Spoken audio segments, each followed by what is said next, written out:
School शिक्षा मंत्री राव उदय प्रताप का चौंकाने वाला बयान सामने आया है। मंत्री ने कहा कि प्रदेश में शिक्षा व्यवस्था में दिक्कतें हैं। मंत्री ने कहा कि मैं 500 शिक्षकों को जानता हूं जो अपने बदले दूसरों को स्कूल भेजते हैं। इसके लिए 10 से 15 हजार रुपए उसे देते हैं। साथ ही मंत्री ने शिक्षकों को खरी खरी भी सुनाई। मंत्री ने कहा कि मेरी सुरक्षा में लगे गार्ड 32 से 34 हजार रुपए महीने पाते हैं और दिन रात ड्यूटी करते हैं और शिक्षक 80 हजार रुपए लेकर भी उतना काम नहीं कर पाते।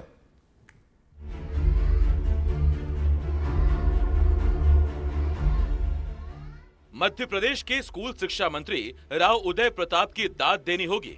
कोई लाग लपेट नहीं, जो है सो है।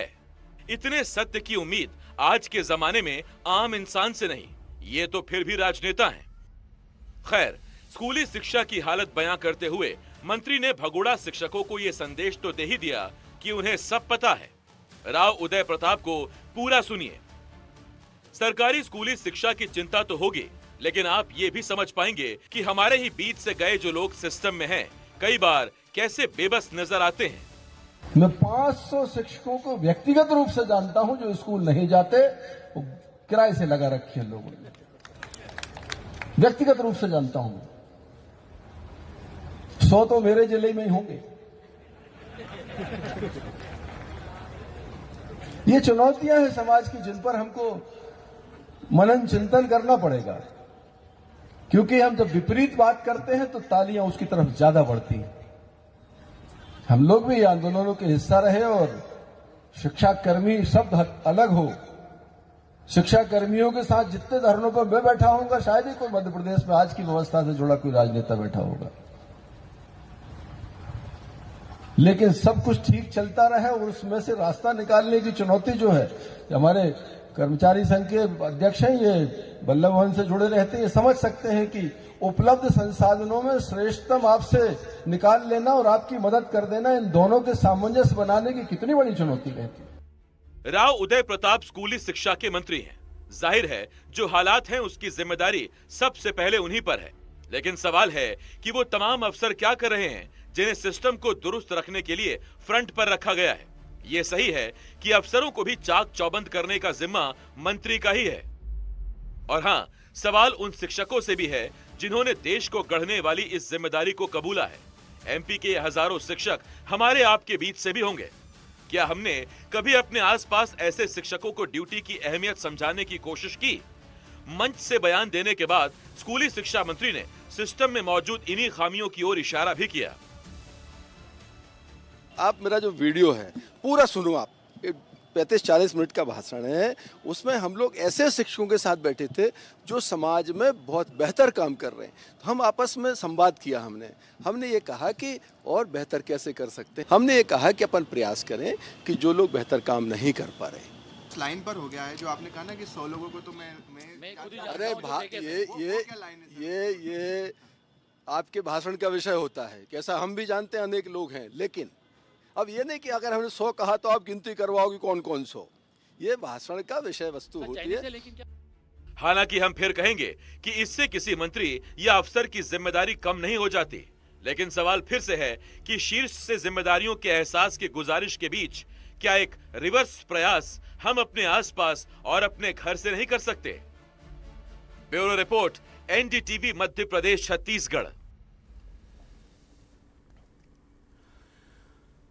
भोपाल में सड़क पर मारपीट हुई। एक कैब ड्राइवर को 4 लोगों ने पीटा, कोई बचाने नहीं आया, जबकि तमाशबीन कई थे। क्या ये तकलीफ दे कहानी आपको दिखाते हैं।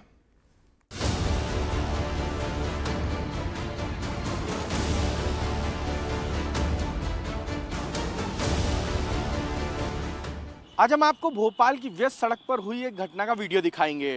वीडियो महज 20 से 25 सेकंड का है और वीडियो में 3 कहानियां हैं। इसमें तमाम लोगों की संवेदनहीनता तो है ही, इसके अलावा सत्ता का नशा और पावर और दूसरी बातें भी निकलकर सामने आती हैं। रसूख का नशा ही कुछ अलग होता है, अक्सर संभाले नहीं संभलता। भोपाल में बीच सड़क पर आप इसकी बानगी देख सकते हैं। मदमस्त 4 रसूखदार गुंडे हैं। एक बेचारा गरीब टैक्सी ड्राइवर है। टैक्सी ड्राइवर को पीटा जा रहा है, उसकी गाड़ी तोड़ी जा रही है और ये सब कर रहे हैं एक साथ मिलकर ये 4 बदमाश।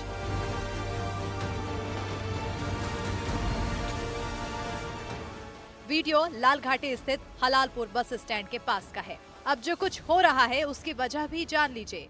बेचारे ड्राइवर की बस इतनी सी गलती थी कि उसने इन 4 बिगड़ैलों की गाड़ी को कथित तौर पर साइड नहीं दिया। फिर जो हुआ वो आपके सामने है। लेकिन ये तो हुई मारपीट की वजह। अब उस वजह पर आते हैं जिसके चलते शायद इन गुंडों को इतना हौसला आया। ये रही बदमाशों की कार। कार पर लगा है पार्टी का झंडा और कह सकते हैं कि झंडे के संरक्षण में है इनका ये हूटर। अब इस वीडियो की तीसरी कहानी पर चलते हैं। वीडियो में दिख रहे तमाम सज्जन लोगों से भी कुछ सवाल कर लेते हैं। तमाशबीनों की भीड़ देखिए, ये कतार देखिए, हालात देखिए। ऐसा लग रहा है कि किसी फिल्म का स्टंट फिल्माया जा रहा हो और उसे देखने के लिए ये भीड़ जुटी हो। यकीनन ये चौंकाने वाली संवेदनहीनता है। हमारी सोच पर गंभीर सवाल है। ये हालात खुद में ऐसे गुंडों बदमाशों का हौसला बढ़ाने वाले हैं। बहरहाल खबर है कि कैब ड्राइवर ने मारपीट और गाड़ी में तोड़फोड़ की कोई रिपोर्ट नहीं लिखवाई। रोज कमाने खाने वाला ड्राइवर शायद पुलिस या पचड़े में नहीं पड़ना चाहता, क्योंकि उसे अंजाम का अंदाजा है। एनडीटीवी ने हूटर के खिलाफ मुहिम चलाई। मुहिम का असर भी हुआ। शासन प्रशासन ने कहा हूटर लगाने वालों के खिलाफ कार्रवाई होगी। कार्रवाई भी हुई, सड़कों पर हूटर भी हटे। लेकिन इन सब के बीच में सबसे महत्वपूर्ण बात है कि हूटर की मुहिम ठंडी भी पड़ी और हूटर का नशा लोगों पर से उतरा भी नहीं। रसूखदारों का रसूख हूटर के साथ बरकरार है। भोपाल से एनडीटीवी के लिए अजय शर्मा।